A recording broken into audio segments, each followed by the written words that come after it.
This is a fan-generated show. If you would like to support us, please go to jamieglazov.com, and also don't forget to subscribe to our YouTube channel. All your support is greatly appreciated. Good evening. Welcome to the Jamie Glazov Moment. Tonight, Islamic female mutilation and denial. What really lies behind the others do it too mantra? Ladies and gentlemen, as someone who's dedicated much of my life to trying to help persecuted people and liberate persecuted people, protect persecuted people, it's always not just disgusted me, but intrigued and fascinated me, the malicious tactics that are used by the deniers, by the people who want to deny what's happening to persecuted people throughout the world. And one of these issues definitely, of course, is we know how women and girls suffer under Islamic gender apartheid. And for those of us that really are trying to do something and want to help those persecuted people, it's incredible the tactics that the deniers use while they pose as humanitarians. So I'll just give you an example. Just very typically, the other day, there's this Muslim woman on Facebook, and she's posing as this reformer, and and I'm just watching everything that she's saying, and then all of a sudden she starts saying that there's nothing in female genital mutilation that's connected to Islam. Others do it too, other religions, other people, and it's not in the Quran, it's not in the Hadith, da-da-da-da. And then I write her, excuse me, are you familiar with Sahih Muslim, with Sahih Bukhari, what's in those texts? And, so it begins, oh, you think you're an expert. Don't you know the real Arabic? Oh, da-da-da-da. And then all of a sudden she's saying it's not in the Quran. So I just said, no, let's just back up for a minute. You said that it wasn't in the Hadith. Are you still maintaining that it's not in the Hadith? Then I get blocked.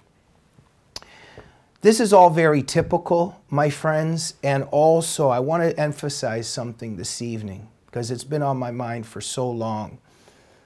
I run into this constantly. Even a couple weeks ago, I mentioned female genital mutilation because, we're always involved in trying to rescue these poor girls, these poor women in the Islamic world. But we're the Islamophobes, by the way. We care about Muslim women and Muslim girls, but we're the racists and the Islamophobes. But anyway, I said something about it, and the guy I'm talking to, out of the blue, just goes, oh, you know that it's not just Muslims that do that, right? And they feel so good about themselves when they say it. It's not just Muslims that do it. And then, but it's very interesting. They feel really good that it's not just Muslims that do it. They put you down as if you somehow said that. And then they just go on about their lives. And they're not going to do anything to try to help the people who are maimed and mutilated by the Muslims that do it. And with these people, I often say, well, yeah, it's not just Muslims that do it. I mean, Muslims are the primary religious group that does it because of Islam and the texts. And yeah, but let's stop that. But then let's also get around to stopping the non-Muslims that do it too. Like, what do you plan to do? But those people don't like those conversations. They don't like to talk about what actually maybe needs to be done. They just like to say that it's not just the Muslims that do it. They feel all good about themselves. They've pleased their unholy alliance masters, and then they go on about their life, and they don't do anything. They don't help. They don't reach out one helping hand to the real persecuted people. Just a few thoughts off the top of my head in terms of this tactic. Let's say, during the Second World War, there's a rescue operation. Helicopters are on the ground, soldiers are getting onto the helicopter. There's going to be a rescue mission at Dachau and Auschwitz. They're going to rescue the inmates of those concentration camps from their Nazi guards. And right before they take off, somebody goes, hey, wait a minute, well, there's anti-Semitism in Argentina too. Well, there's people in Africa that also don't like Jews. Like, does everybody stop and go, oh, okay, other people do it too. Yeah, let's not go save who we were just going to save now. If somebody calls 911 and says, there's a woman being raped in the basement, somebody got murdered, please, come help us, I might get murdered in a minute. Does the 911 operator go, hey, listen, other people This happens to other people too. Other people do this, you know, in Europe and in Austria, in Australia. You know, why are you calling here? You get my point, right? So it's very interesting when we think through and when we dissect this tactic of how other people do it too. It not just clouds and obfuscates the entire issue, but it stops anything from being done. So let me just say this before we part in terms of genital mutilation, female genital mutilation. This is done throughout the Islamic world, okay? Yes, there is a small number of non-Muslims who do practice this. I will get to that. The primary group that practices this, they are Muslims. It's an Islamic problem.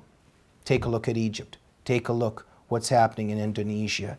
The efforts that have been mounted when people have tried to stop FGM, the block that they run into is that the imams and the muftis and the clerics, they immediately stop this. And one of the ways that they stop it is they begin to quote scripture. They quote Islamic verses.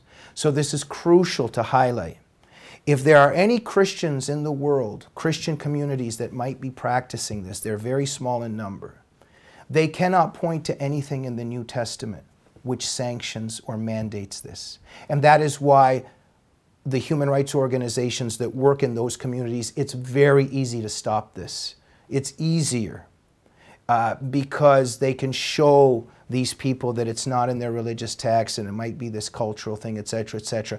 But it can be done much easier than in the Islamic world. Okay? And former Imam Mark Christian did a show with me on this. Just look up Mark Christian, female genital mutilation, Glazov Gang. And the ex-Imam Mark Christian points out that when there are those tiny Christian minorities where this might be practiced, they're often under pressure because of the Islamic communities that they live next to. So when you can isolate these non-Muslim communities and do your work there, it's much easier because you can point that there's no religious justification.